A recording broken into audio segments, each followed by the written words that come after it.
오늘 우리 에베소서 말씀을 읽기 전에 요한복음 14장 16절 말씀을 한번 찾아서 보겠습니다. 14장 16절 한 절만 보겠습니다. 내가 아버지께 구하겠으니 그가 또 다른 보혜사를 너희에게 주사 영원토록 너희와 함께 있게 하리니. 그 뒤에 물론 17절에도 또 우리와 함께 하신다는 말씀이 나옵니다만, 우리 주님께서 성령께서 보혜사로 오셔서 영원토록 우리와 함께 계신다라고 하는 이것은 세상 철학이나 어떤 논리나 세상의 모든 가르침 속에는 이런 건 없어요. 이거는 다분히 하나님의 세계고 영적인 세계이기 때문에 종교의 창시자가 자기의 고뇌 때문에, 자기의 인생의 문제 때문에 그렇게 고민하고 하다가 죽어서 그가 갈 수 있는 곳은 천당 아니면 지옥 둘 중에 하나인데 어디겠어요? 인간으로 태어나서 인간으로 아무리 많은 깨달음을 갖는다고 해도 그 삶과 그의 길은 뻔한 겁니다. 사람이기 때문에. 그런데 우리가 믿는 하나님, 전지전능하신 하나님, 그리고 육신의 몸을 입고 오셔서 우리를 위해서 죽어주신 예수 그리스도, 그리고 지금도 우리와 함께 계시면서 우리를 지키시고 보호하시며 지혜와 계시의 영으로 늘 함께 하시는 우리 성령님께서 우리가 함께 계시는 이 사실을 믿는 것은 세상 어디서도 찾아볼 수 없는 어마어마한 권세입니다. 이걸 우리가 가지고 있다는 사실을 잊지 않기를 바랍니다. 이것은 집사님께서도 기도할 때 그렇게 말씀하시면 성령이 우리 가운데 계시고 우리를 인도하신다는 그 사실을 우리가 믿고 사는 겁니다. 성령이 나와 함께 계시는 것에 대한 확정을 가지고 운전을 할 때나 뭐 할 때나 성령이 나와 함께 하심에 대한 그 확신 속에서 살다 보면 그 속에서 찬양이 나와요. 기도가 나오고 감사가 내 속에서 나오고 내 몸이 좀 힘들고 그래도 그것을 뛰어넘을 수 있는 권세가 우리에게 있게 되는 겁니다. 그때 그것이 바로 이겁니다. 또 다른 보혜사를 너희에게 주사 영원토록 너희와 함께 있게 하리니. 영원토록 너희와 함께 있게 하리니. 그 성령께서, 보혜사 성령께서 우리와 함께 하신다는 거죠. 너무 존귀한 진리의 말씀입니다. 자, 에베소서 5장 14절, 18절. 오늘 우리에게 이 말씀을 주실 때 제가 참 하나님 앞에 감사를 했어요. 뭔가 좀 두려우면서도 참 경이롭고 감사가 내 속에서 나오는 그런 것을 제가 이 말씀을 묵상하는 중에 깨달았습니다. 그래서 이렇게 이 말씀을 나누고 싶은 겁니다. 에베소서 5장 14절부터 18절 말씀 같이 읽겠습니다. 시작. 그러므로 이르시기를 잠자는 자여 깨어서 죽은 자들 가운데서 일어나라. 그리스도께서 너에게 비추이시리라 하셨느니라. 그런즉 너희가 어떻게 행할지를 자세히 주의하여 지혜 없는 자같이 하지 말고 오직 지혜 있는 자같이 하여 세월을 아끼라. 때가 악하니라. 그러므로 어리석은 자가 되지 말고 오직 주의 뜻이 무엇인가 이해하라. 술 취하지 말라. 이는 방탕한 것이니 오직 성령으로 충만함을 받으라. 아멘. 믿음, 지금 계속해서 우리가 믿음을 우리가 생각하고 있으면서 또 성령과 연관된 믿음 계속 지금 4주째 연속으로 묵상하고 있습니다. 내게 있는 이 믿음의 본질, 이것은 돈으로도 바꿀 수 없어요. 이 믿음은 하나님으로부터 왔고, 이 믿음은 예수 그리스도로부터 왔고, 믿음은 성령으로부터 왔어요. 그래서 이 믿음은 그야말로 학식으로도 바꿀 수 없고, 돈으로도 바꿀 수 없고, 명예로도 바꿀 수 없는 것이 믿음이에요. 그러니까 믿음이 없으면 아무 일도 못합니다. 세상적인 것은 믿음 없이 할 수 있어요. 사업도 할 수 있고, 뭐도 할 수 있고, 다 공부도 할 수 있고, 다 내게 주어진 지혜와 어떤 지식의 어떤 능으로 할 수 있을지 모르겠지만, 하나님 나라 일은 이 믿음이 없으면 절대 못하는 거예요. 그래서 이 믿음이라는 것은 우리에게 구원과 연결되면서 구원과 믿음, 그러면서 여기서 선물로 내게 주신 거지만 이 믿음은 어떻게 보면 쟁취하는 거예요. 쟁취. 우리가 뭐 작은 믿음이다, 큰 믿음이다고 이렇게 말하지만요. 사실은 겨자씨만한 믿음은 믿음이거든요. 그 믿음이 내게 있으면 그 믿음이 역사하는데 사실은 믿음이 적다라는 말은 믿음이 없다라는 것과 같은 말이에요. 믿음이 적다? 그 믿음이 없는 거예요, 이거는. 교회 마당을 많이 밟는다고, 예배를 많이 참석한다고, 헌금을 많이 한다고, 봉사를 많이 한다고 그 믿음이 우리에게 생기고 자라지는 않습니다. 가장 중요한 믿음의 본질은 거듭나는 것이죠. 그죠? 거듭나야 됩니다.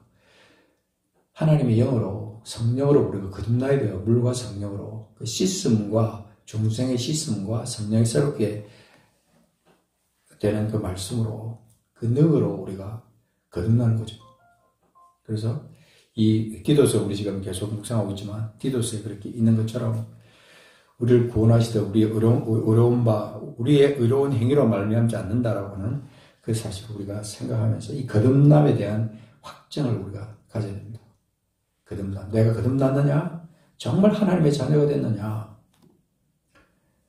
내가 하나님을 아버지라고 부를 수 있는 자격이 내게 있는가? 특권이 내게 있는가? 영접하는 자 곧 그 이름을 믿는 자들에게는 하나님의 자녀가 되는 권세를 주셨으니 요한복음 1장 11절 12절 그 말씀이 있는 것처럼 자기 백성에게 왔지만 자기 백성은 영접을 안 했어요. 그런데 열방 가운데 누구든지 간에 그 아들을 영접하고 받아들이고 그 이름을 믿는 자들에게는 하나님의 자녀가 되는 권세를 줬다는 거죠. 하나님의 자녀가 되는 이 특권을 받은 사람만이 이 믿음을 가질 수 있는 겁니다. 믿음. 그래서 그 순간에 우리에게 이 갈라디아서 2장 20절 암송하는 것처럼 내가 죽고 그리스도가 내 안에 사는 것은 그것을 뭘로 표현하냐면 내가 그리스도 안에 있는 그분의 믿음으로 내가 지금 살아가고 있다. 그렇게 표현한 거예요. 그러니까 예수 그리스도의 믿음, 그 믿음이 내게 있느냐 없느냐 하는 것은 너무나 중요하다는 것입니다. 그러니까 우리가 이 세상을 살아갈 때 이 믿음을 갖고 있느냐, 갖고 있지 않느냐를 우리가 날마다 나를 점검하고 확인해야 돼요. 그래서 오래 믿은 사람들한테 여러분 친구 가운데 있으면요. 친구 가운데 예수를 믿는 사람이 있으면 그런 분에게 도전을 해보셔야 돼요. 당신은 거듭난 믿음이 있습니까? 거듭났습니까? 당신의 믿음은 가짜가 아닙니까? 그 신념이라든지, 그죠? 신념. 우리가 어떻게 보면 신앙과 신념은 좀 다르거든요.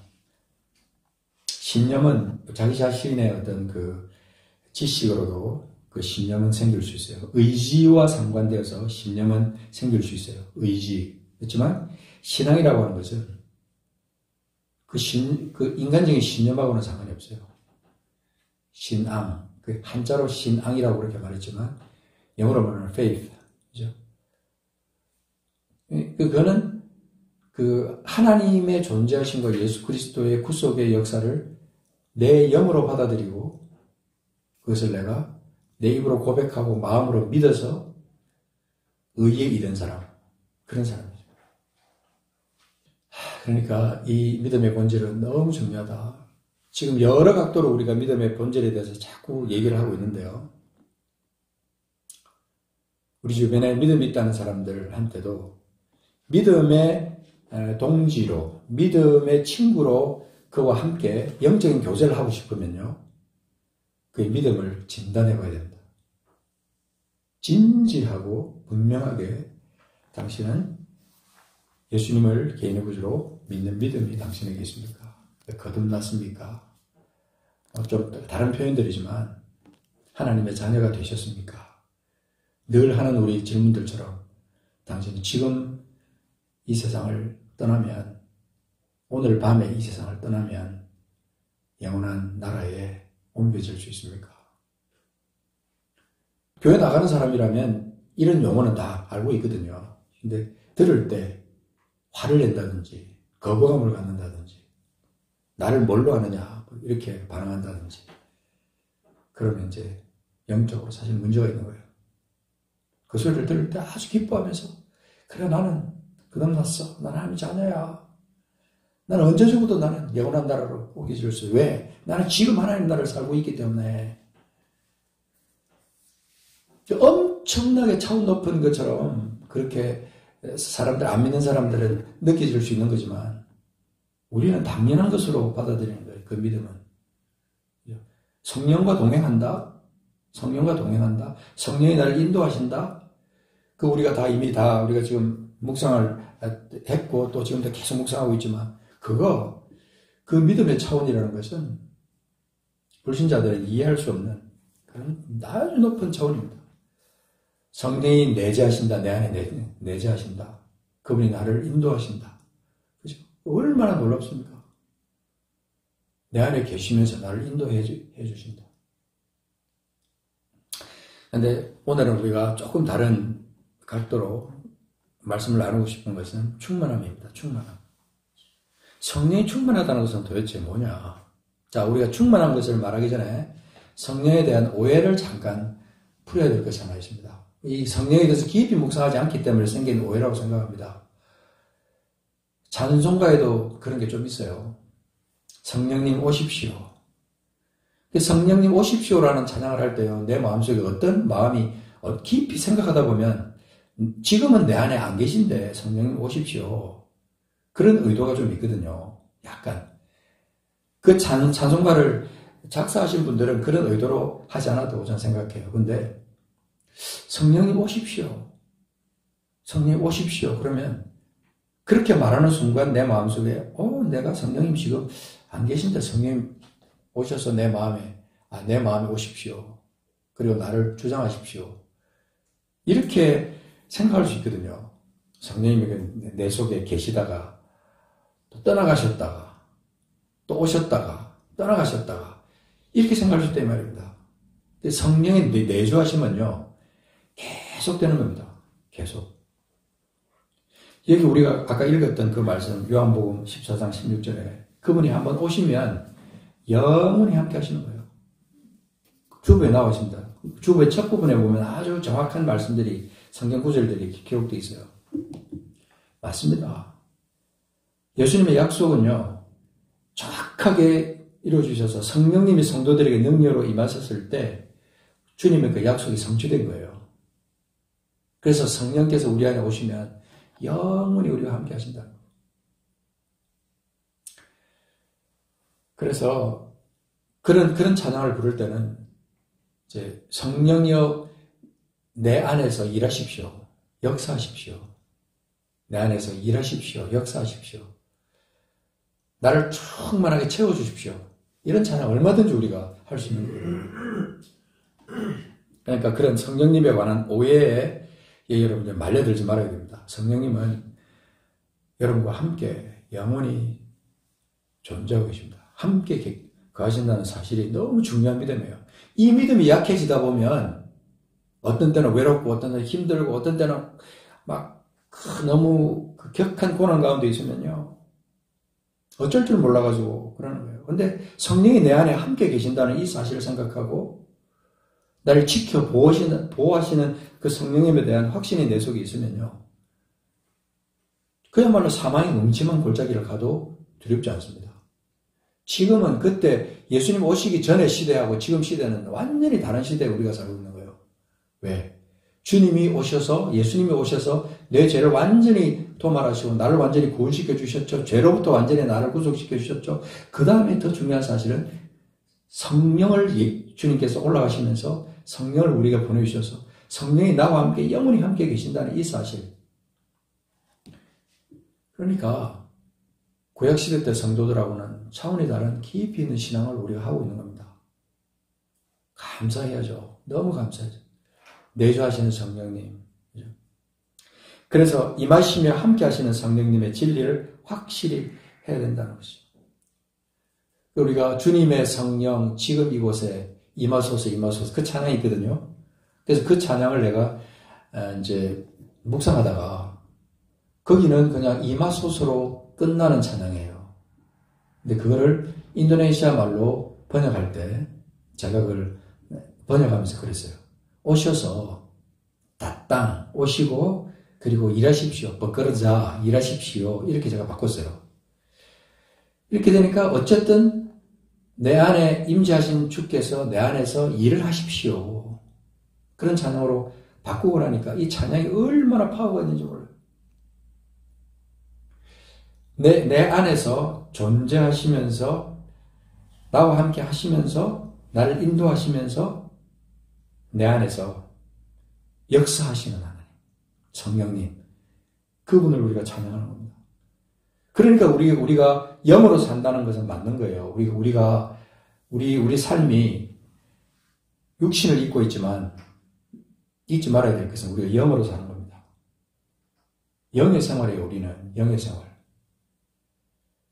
육신에 매여서 육신의 지배를 받지 않는 겁니다. 우리가 계속 지금 몇 주 계속 묵상하는 거 있잖아요. 로마서 8장, 그죠? 영의 생각, 육신의 생각, 완전히 다른 거예요. 생명과 평안을 얻을 수 있는 것은 영의 생각이에요. 그래서 우리가 무슨 신비한 생활을 하기 위해서 이 성령과 동행한다 이것을 자꾸 강조하는 게 아니고요. 우리 삶 자체가 영의 생활이라는 겁니다. 영의 생활. 영이 우리가 거듭났다는 겁니다. 이미. 아멘이십니까? 이걸 우리가 아멘으로 화답하고 내 속에 믿음으로 이것을 간직하고 살아가는 겁니다. 너무 중요하기 때문에 자꾸 제가 이제 강조를 하는 건데, 그래도 또 잊어버리더라고, 또. 저도 그래요, 저도. 그래서 이거를 잊지 않기 위해서는 우리가 계속 영적인 삶을 살아야 돼요. 말씀과 함께하고, 기도와 함께하고, 계속 영적인 생활을 하지 않으면 육신의 생각이 나를 지배하게 되더라고, 자꾸. 그래서 성령의 생각과 성령의 삶의 어떤 패턴을 자꾸 벗어나게 만들고 육신의 생각으로 가득 차게 만들고, 분명히 내가 거듭난 사람인데 왜 내가 지금 이렇게 살지? 영적인 생활을 하지 않기 때문에. 말씀과도 자꾸 멀어지고 기도 생활도 자꾸 덜하게 되고 겨우 목숨만 유지하는 차원처럼 우리가 인공호흡기를 끼고 있는 사람처럼 그렇게 살아가는 거예요. 자, 오늘 이제 충만함에 대해서 한번 집중적으로 한번 생각해 봅니다. 충만함이란 어떤 뜻일까? 충만함이란 뭐냐? 영어로 하면 fullness죠. fullness. 가득 찬다는 거예요. 충만함이라는 것을 성경 영적인 차원에서 생각해 보면요. 예수님 외에 다른 것은 들어갈 여지가 없는 상태. 그게 충만함이에요. 하나님의 세계 외에는 아무도 들어갈 수 없는 꽉 찬 상태. 그게 충만함이에요. 성령으로 충만하다는 것은 성령으로 가득 차 있기 때문에 다른 어떤 육신적인 생각이나 육신의 영이나 이런 것들은 비집고 들어갈 자리가 없는 그 상태. 그게 성령의 충만한 상태예요. 자, 그러면 우리가 성령님은 물질이 아니고 성령님이 인격체라고 그랬잖아요. 성령님이 인격체입니다. 그럼 성령이 내 속에서 충만하게 임하신다는 것은 어떤 상태를 말하는 것일까? 한번 이 말씀을 한번 묵상해 보자는 거죠.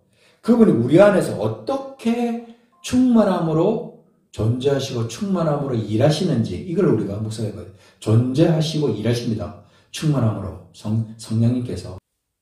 내가 예수를 만나는 순간부터 성령님은 나와 함께 내 안에 존재하시는데 그분이 충만하다는 것은 도대체 무엇을 말하는 것이냐? 한번 각자 한번 생각해 볼 만한 그런 영적 주제입니다. 나는 과연 이 성령이 충만한가? 그렇다면 내가 성령이 충만하다는 것은 내 신앙생활에 도대체 어떤 상태가 되는 것을 말하는 것일까? 이 성령이 충만한 것은요, 사모함입니다. 사모함. 성령을 사모하고 성령으로 꽉 차 있습니다. 생각이. 성령으로 꽉 차 있어요. 그래서 내 영이 성령으로 가득 차 있으니까 혼적인 요소인 인격과 생각 이런 것도 성령께 내 주권을 내드리는 상태. 그런 상태예요. 다시 말하면 성령에게 내 주권을 인격과 생각의 모든 주권을 내드리는 그 상태. 그 상태가 바로 이 성령의 충만함이더라 이거죠. 이거는 사전적인 의미는 아니에요. 제가 이 말씀을 깊이 묵상하다가 새벽에 일어나서 말씀을 묵상하다가 그 말씀이 내 속에 이런 깨달음으로 왔어요. 사모함. 그 성령을 너무너무 사모하니까 성령께서 내게 원하는 것이 무엇일까? 그렇게 생각하다 보니까 그냥 성령이 내 영을 주장하시면서 내 생각을 주장하시면서 내 속에서 내 인격, 생각 좀 더 나가면 가치 판단까지 그죠? 인격, 생각, 가치 판단 이런까지 모든 것을 성령께 그 주권을 갖다 내드려버리는 그 상태가 되는 거예요. 이렇게 되면 위태위태한 상황은 없어요. 위태위태. 우리가 신앙생활을 할 때 위태위태한 신앙생활을 하는 경우가 많거든요. 그 종교적인 상태잖아요. 그래서 위태위태하면 남이 볼 때도 불안해요. 옆에 같이 신앙생활 하는 사람이 볼 때도 야, 저 사람이 언제 교회를 떠날지 알 수가 없어. 언제 주님을 배반할지 불안한 그런 상태 있잖아요. 그런 사람 가끔 있습니다. 우리 주변에. 그죠? 그게 아니고 주님이 보시기에도 다 안정되어 있고 꽉 차 있는 상태고 목사나 다른 사람이 친구나 옆에 있는 믿음의 동료들이 볼 때도 든든한 모습으로 굳세게 서서 좌로도 우로도 치우치지 않고 중심을 확실히 하고 예수 안에 든든히 서 있는 그 상태에 있는 사람. 그 성령이 충만한 상태가 되면 그런 상태가 되는 겁니다. 권사님께서 사도행전 11장 24절 읽어주시고 그 민집사님이 사도행전 13장 9절을 한번 읽어주시고 사모님이 사도행전 13장 52절 읽어주십시오. 바나바는 착한 사람이요 성령과 믿음이 충만한 사람이라 이에 큰 무리가 주께 더하여지더라. 아멘. 또 그다음 13장 9절 바울이라고 하는 사울이 성령이 충만하여 그를 주목하고 또 13장 52절 제자들은 기쁨과 성령이 충만하니라. 아멘. 여기 보면요. 다른 앞뒤 내용들을 우리가 다 생각하고 자, 바나바는 착한 사람이요 성령과 믿음이 충만하다. 성령이 충만하고 믿음이 충만하다. 이렇게 말하는 거예요. 성령과 믿음이 충만한 사람이다. 이에 그것 때문에 큰 무리가 주께 더하여지더라. 또 바울이라고 하는 사울이 성령이 충만하여 그렇게 표현합니다. 자, 과연 성령이 충만하다는 것은 무엇을 말할까? 제자들이 기쁨과 성령이 충만했다 그러는데 그 상태가 어떤 상태일까? 여기에 내 이름을 만약에 넣는다면 나는 과연 우리 주님이 나를 보면서 어떻게 말하실까? 내가 80년의 인생을 살고 90년의 인생을 살고 또 주님께서 뭐 데려가시는 기한은 알 수가 없으니까 어쨌든 이 땅의 삶을 살고 주님께서 오라고 하는 그날을 맞아서 내가 떠난다고 할 때 과연 나는 나를 어떻게 표현할까? 성령이 충만했던 사람. 자, 오늘 이제 읽었던 본문으로 돌아가서 보겠습니다. 자, 에베소서 5장 말씀. 자, 보시면 여기에 자, 잘 보십시오. 빛에 대한 얘기를 지금 하고 있습니다. 빛. 위에서부터 쭉 보면은 자, 5장 9절에 보면 빛의 열매는 모든 착함과 의로움과 진실함에 있느니라. 그 위에 보면 8절에 보면 빛의 자녀들처럼 행하라. 그러면서 쭉 나오잖아요. 이게 이제 5장에 보면은 5장 1절에 사랑을 받는 자녀같이 너희는 하나님을 본받는 자가 되고 그리스도께서 너희를 사랑하신 것 같이 너희도 사랑 가운데서 행하라. 그러면서 행함에 대한 말씀을 쭉 하고 있는 거예요. 행함에 대한 말씀을. 그래서 이렇게 하라면 누추한 거, 어리석은 말이나 희롱의 말 그런 거 하지 말고 감사하는 말을 해라. 그러면서 쭉 음행과 온갖 더러운 것과 탐욕은 너희 중에서 그 이름조차도 부르지 말라. 쭉쭉쭉쭉 나오면서 육신적인 모든 것들을 이렇게 우리가 더러워질 수 있는 성령을 모시고 살아가는 사람들처럼 살지 않는 그런 패턴들을 지금 쭉 나열하고 있는 거예요. 근데 잘 보시면 8절에 너희가 전에는 어둠이더니 이제는 주 안에서 빛이라 빛의 자녀들처럼 행하라. 여기서 빛의 자녀들이라고 하는 것은 이게 성령과 연결이 되는 겁니다. 성령의 사람들은 이것과 지금 연결되는 것이 이 에베소서 5장이에요. 성령의 사람들의 열매, 그것을 지금 말하고 있는 겁니다. 왜 그렇게 말하냐면요. 쭉 나가다가 10절, 11절, 12절, 13절 이거 자세히 우리가 읽어보시면 내가 어떻게 살아야 되는가, 성령의 사람으로서 빛의 자녀로서 나는 어떻게 살아야 되느냐 하는 것을 쭉 생각해 나가다가 13절 드러나는 것마다 빛이니라. 책망을 받는 모든 것은 빛으로 말미암아 드러나나니 드러나는 것마다 빛이니라. 그랬어요. 그러면 성령의 사람들에게 있어서 이 빛과 연결된 삶을 살아가는 그런 아주 중요한 믿음이 우리 속에 있다는 것이죠. 그래서 14절에 그러므로 이르시기를 잠자는 자여 깨어서 죽은 자들 가운데서 일어나라. 우리는 잠잘 수가 없는 사람들이라. 그런데 잠을 자고 있어요. 빛의 자녀인데 빛의 자녀처럼 살지 않습니다. 어둠의 자식처럼 그렇게 살아가고 있어요. 깨어나라는 거죠. 잠자는 자에 깨어서 죽은 자들 가운데서 일어나. 너는 살아있는 자인데, 네가 빛의 자녀인데, 너는 생기를 가진 자고 성령과 동행하는 사람인데 네가 어떻게 그렇게 지금 자고 있느냐. 일어나라. 그리스도께서 너에게 비추시리라 하셨느니라. 그러면서 또 이제 연결돼서 그런즉 그러면서 연결되어 말하고 있습니다. 너희가 어떻게 행할지를 자세히 주의하여 지혜 없는 자 같이 하지 말고 오직 지혜 있는 자 같이 하여. 여기서 지혜는요, 성령의 지혜입니다. 성령의 지혜. 성령의 지혜를 받은 사람들은 그렇게 살아서는 안 된다라고 하는 것을 말씀해 있는 거죠. 그래서 16절에 딱 한 절이 뭐라고 하냐면 세월을 아끼라 때가 악하니라. 빛의 자녀들, 성령의 사람들은요, 세월을 아끼는 사람들이에요. 세월을 아끼는 사람. 이 악한 세상, 악한 때에 그 사조에 휘말려서 살지 않습니다. 휘말려서 살지 않아요. 다시 그것을 반복해서 말하는 것이 어리석은 자가 되지 말고 오직 주의 뜻이 무엇인가 이해라. 그래서 세상 속에 빠져 살아가는 것을 갖다 단적으로 18절에 딱 말하는 게 뭐냐면 술 취한다고 했어요. 술 취한다. 술 취하지 말라. 아주 이거는 쭉 여러 가지 표현 가운데 극단적인 표현이에요. 술 취하지 말라.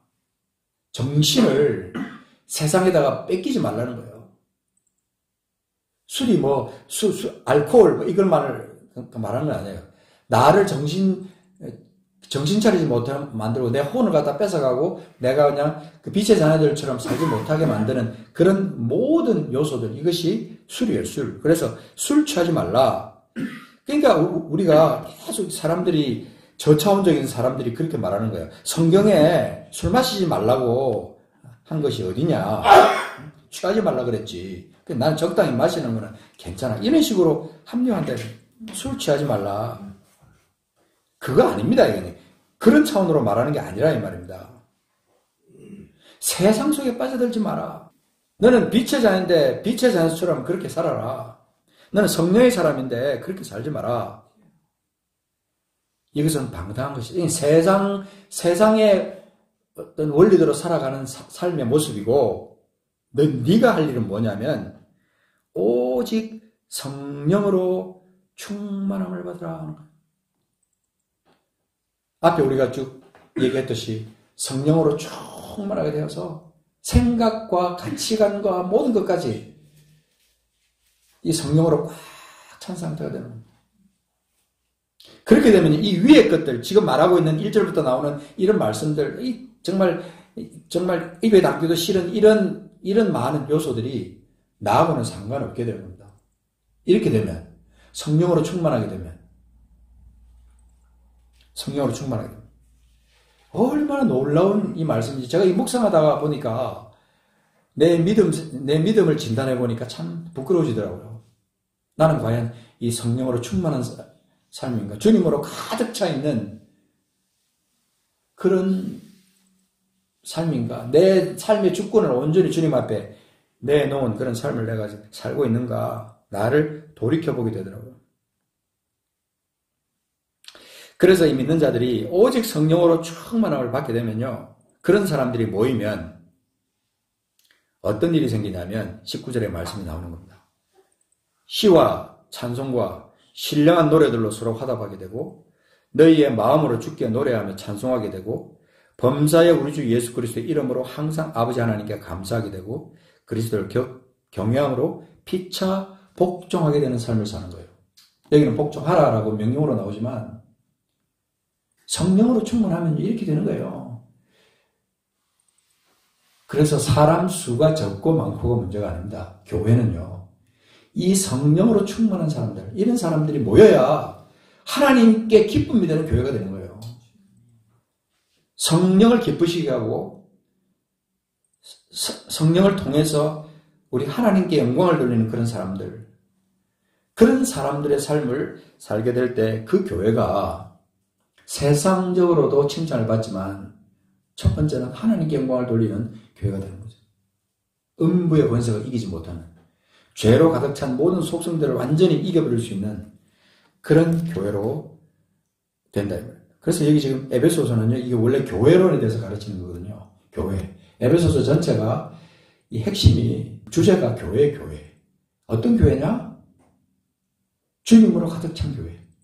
주님 이름으로 승리하는 교회. 주님 이름으로 사랑을 행하는 교회. 그런 모습들, 그것을 쭉 말해주고 있는 것이 에베소서 전체예요. 이런 성령이 충만한 삶을 살지 못할 때 이 교회가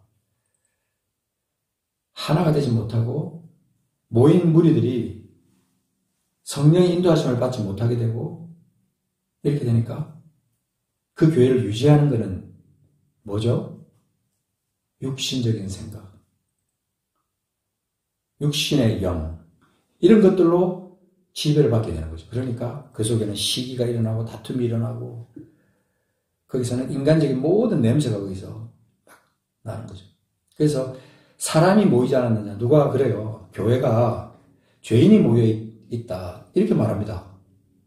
그거는 맞기도 하고 틀리기도 해요. 왜죠? 죄인이 올 수 있는 곳이 교회예요. 근데 문제는 교회라는 것은 그 교회가 음부의 권세를 이기지 못하고 성령을 통해서 하나님께 영광을 돌리게 하려면요. 거기는 의인들이 모여 있어야 교회가 되는 거예요. 교회. 예수님이 의인을 부르러 온 것이 아니라 죄인을 부르러 왔지. 맞아요. 그것도.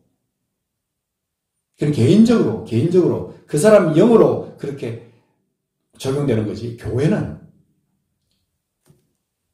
성령으로 충만한 사람들이 모여있는 것이 교회예요. 거듭난 사람들.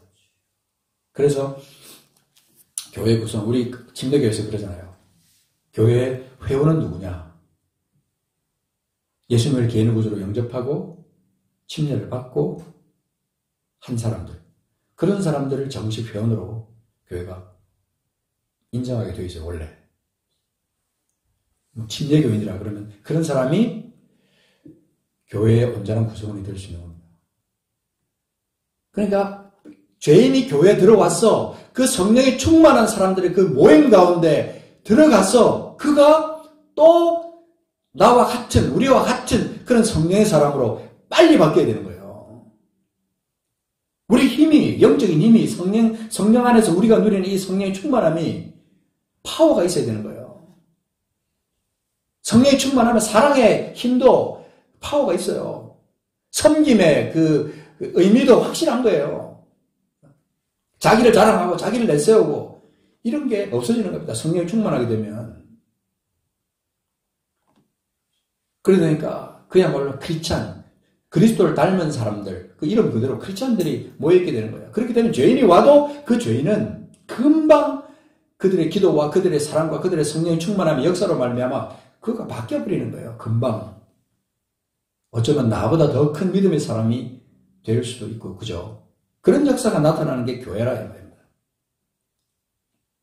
그래서 이 에베소서는 그것을 지금 이제 말해주고 있는 것이다. 그래서 그 비밀을 지금 5장 32절에 그랬어요. 이 비밀이 크도다. 남자와 여자, 남편과 아내 얘기를 좀 하시다가 32절에 보면 5장 32절에 이 비밀이 크다. 이 비밀이 뭐냐? 나는 그리스도와 교회에 대하여 말한다. 그리스도와 교회의 관계, 이것에 대해서 말한다는 거예요. 그 남자와 여자가 부모를 떠나 한 몸을 이루는 그 신비가 그리스도와 교회 안에 있다는 거예요. 그러니 어떻게 이거를 가볍게 생각할 수 있습니까? 교회는요, 성령으로 가득 차고 성령의 인도하심을 받으면서 성령 안에서 하나가 되고 성령 안에서 역사를 나타내야 그게 교회가 되는 겁니다. 자, 마무리하겠습니다. 성령은 내주하시나 인정하지도 않고 우리는 얼마든지 그렇게 살 수 있어요. 또 성령은 인도하시나 그의 인도를 따르지 않을 수도 있고 자기 생각대로 살 수 있어요. 또 성령은 역사하시나 그에게 나를 내맡기지도 못하고 그렇게 살 수도 있어요. 그러니까 내주하심과 인도하심과 역사하심, 충만함, 이 모든 것들이 다 우리 신앙생활의 승리와 연결되기 때문에요. 가볍게 지나갈 수가 없다는 말입니다. 그래서 성령님께 나를 의탁하는 거예요. 아침에 일어나서 잠들기까지 성령님, 하나님, 주님, 성령 나를 치유해 주십시오. 새롭게 해 주십시오. 나를 붙들어 주십시오. 내가 성령의 사람이 되게 해 주십시오. 내가 성령이 충만한 사람이 되게 해 주십시오. 주님으로 성령으로 꽉 찬 사람이 되게 해 주십시오. 다른 어떤 세상 어떤 것도 들어올 수 없는 그런 상태가 되게 해주세요. 그렇게 기도하는 거죠. 그리고 그런 텐션이 있잖아요. 긴장. 그 긴장을 사실은 영적 긴장을 늦추지 말고 살아야 돼요. 그래야 우리가 이 세상을 이길 수 있습니다. 그렇지 않으면요. 마귀는 아주 교묘한 방법으로 우리를 향해서 침투해서 우리를 계속해서 이 능력을, 성령의 능력을 상실하게 만들고 성령의 충만함을 그 충만한 상태에서 자꾸 내가 벗어나도록 그렇게 마귀는 계속해서 나를 그런 지경으로 몰고 갑니다. 수많은 교회가 쏟고 있고 수많은 성도들이 그렇게 쏟고 있어요. 그런데 그렇게 하면 안 돼요. 그래서 우리가 사실은 매일 아침, 저녁 우리가 할 수 있으면 매일 모여서 기도하고 함께 말씀을 나누면 너무 좋겠는데 각자가 말씀을 읽고 각자가 기도를 한다는 그런 확신 가운데 우리 성도님들이 그렇게 살고 있을 거라고 저는 믿고 지금 있는데 어떤지 모르겠습니다. 강압적으로 누가 하라고 해서 되는 게 아니라 성령의 인도하심을 받으면서요. 하루에 아침에 일어나서 하루의 삶을 살아가면서 잠들기 전에 내가 성령과 동행하며 말씀과 함께 기도로 내 하루를 어떻게 살아가느냐 이것은요. 내가 성령의 충만한 가운데 있느냐 그렇지 못하느냐 그거를 좌우하게 만듭니다. 아주 중요한 요소예요.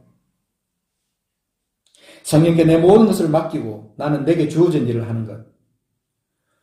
성령이 내 안에서 충만하게 임하셔서 나의 모든 삶을 이끌어가시고 나는 내 이 땅을 살아가는 육신을 입고 이 땅을 살아가는 나는 성령께서 내게 깨닫게 하시고 말씀이 내게 주시는 바 그것을 내가 최선을 다해서 하는 것. 그게 이제 우리 디도서에서 보듯이 선한 일이에요. 선한 일.